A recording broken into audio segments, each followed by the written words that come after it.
Bueno, buenos días. Vamos a comenzar la clase de hoy, que va a tratar sobre la ley de los gases ideales. Para formar la ley general de los gases ideales, nos tenemos que basar previamente en tres leyes iniciales. La ley de Boyle-Mariotte, la ley de Gay-Lussac y la ley de Charles. Estas tres leyes forman los postulados esenciales para poder comprender la ley general de los gases ideales. Entonces vamos a comenzar tratando la ley de Boyle-Mariotte. Bueno, esta ley, la ley de Boyle-Mariotte, fue desarrollada prácticamente a la vez por estos dos químicos, por Boyle y por Mariotte, de forma totalmente independiente. La ley nos propone una relación entre la presión y el volumen de un gas, siempre y cuando trabajemos a temperatura constante. ¿Cómo se descubrió esta ley? Bueno, Boyle hizo un experimento bastante sencillo, que es que trabajó a la misma temperatura, unos ciertos matraces, y lo que hizo fue que fue variando su volumen. Y al ver que iba variando su volumen, variaba la presión. Por lo tanto, comprobó de forma experimental que había una relación entre la presión y el volumen. ¿Qué tipo de relación tienen la presión y el volumen? Bueno, pues es una relación inversamente proporcional. ¿Qué quiere decir que sea inversamente proporcional? Que a medida que aumenta la presión disminuye el volumen, o a medida que aumenta el volumen disminuye la presión. La K que vemos ahí en la ecuación que aparece en la parte de abajo de la diapositiva, P por V igual a K, la K es una constante.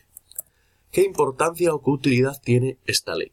Bueno, pues esta ley tiene una utilidad muy importante, ya que si trabajamos a temperatura constante y conocemos el volumen inicial y la presión inicial de un gas, podemos calcular o bien el volumen o bien la presión final de un gas.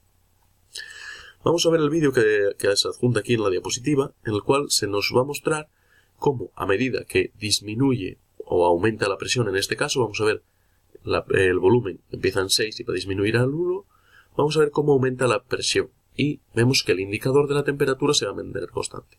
Automáticamente se nos va a generar una gráfica en la cual vemos la relación del volumen y de la presión. Bueno, vamos a ello.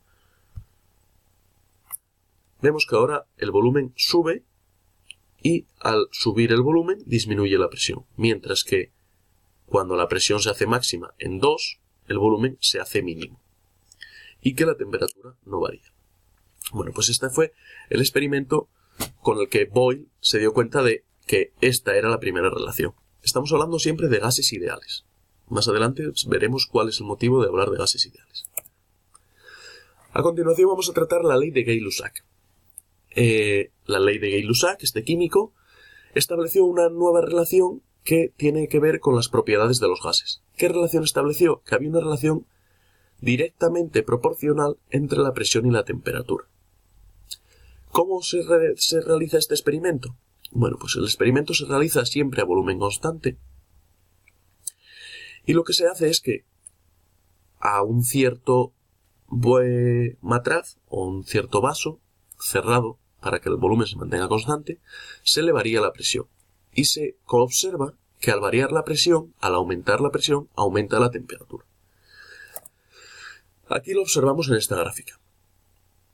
En esta gráfica vemos cómo a una presión inicial, el primer dibujo, solo se representa por un solo fuego, y en el segundo dibujo, que ha aumentado la presión, se representan dos fuegos. Esos dos fuegos quiere decir que para que aumente la presión de ese gas, debe de disminuir la temperatura, debe de aumentar la temperatura. Siempre debemos de trabajar a volúmenes constantes, por eso los dos vasos están cerrados. ¿Qué importancia tiene o qué relación tiene cinética esta ley? Bueno, a medida que nosotros aumentamos la temperatura del gas, lo que hacemos es que estamos aumentando la velocidad de las partículas de ese gas. Lo que provoca que al aumentar la velocidad de las partículas, aumente el número de choques de las partículas contra la pared. El número de choques de las partículas contra la pared es la presión que ejerce el gas contra la pared del recipiente. Y por último vamos a ver la última de las leyes, que es la ley de Charles. Charles nos establece también una nueva relación entre el volumen y la temperatura. Ahora se trabaja a presión constante. Nuevamente es una relación directamente proporcional y vamos a ver este dibujo. ¿Qué importancia tiene la ley de Charles? Bueno, pues al igual que todas las leyes anteriores, si trabajamos a la presión, el volumen o la temperatura constante, podemos determinar las condiciones finales conociendo las condiciones iniciales de las que partimos.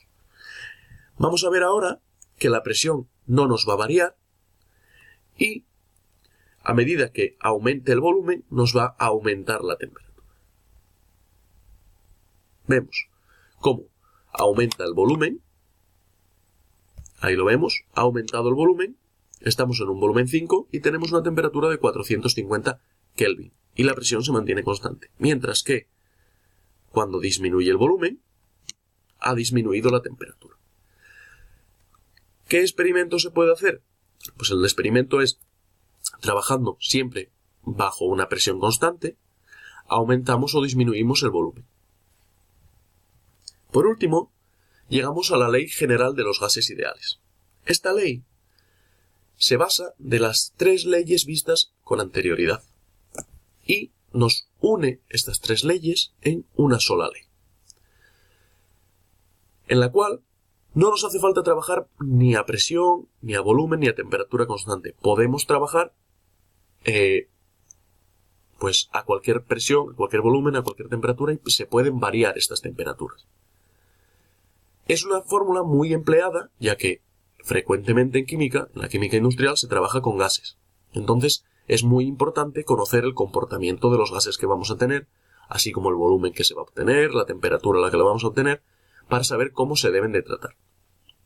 Bien, en esta nueva fórmula aparecen 2 letras que no hemos visto con anterioridad. P sabemos que es la presión, ya lo vimos en la anterior, V es el volumen, T la temperatura, pero aparecen 2 nuevas fórmulas, 2 nuevas letras, que son N y R. N es el número de moles gas que están en el volumen indicado o que tenemos en nuestra muestra. Y R es la constante de los gases ideales. Bien, la constante de los gases ideales se puede expresar en diversas formas. Una de ellas sería como 0,082 atmósferas litro partido de mol Kelvin. Se suele emplear mucho esta fórmula ya que las presiones las solemos representar o dar en la unidad de atmósfera. Pero tenemos que tener en cuenta que no son las unidades del sistema internacional. La presión en el sistema internacional no se dan atmósferas, sino que se dan pascales. Y la temperatura en el sistema internacional es Kelvin y el volumen es metro cúbico, no litro. Por lo tanto, el resultado que obtengamos de esta fórmula, utilizando la R como 0,082 atmósferas litro mol Kelvin, no estará como un gas no estará en el sistema internacional.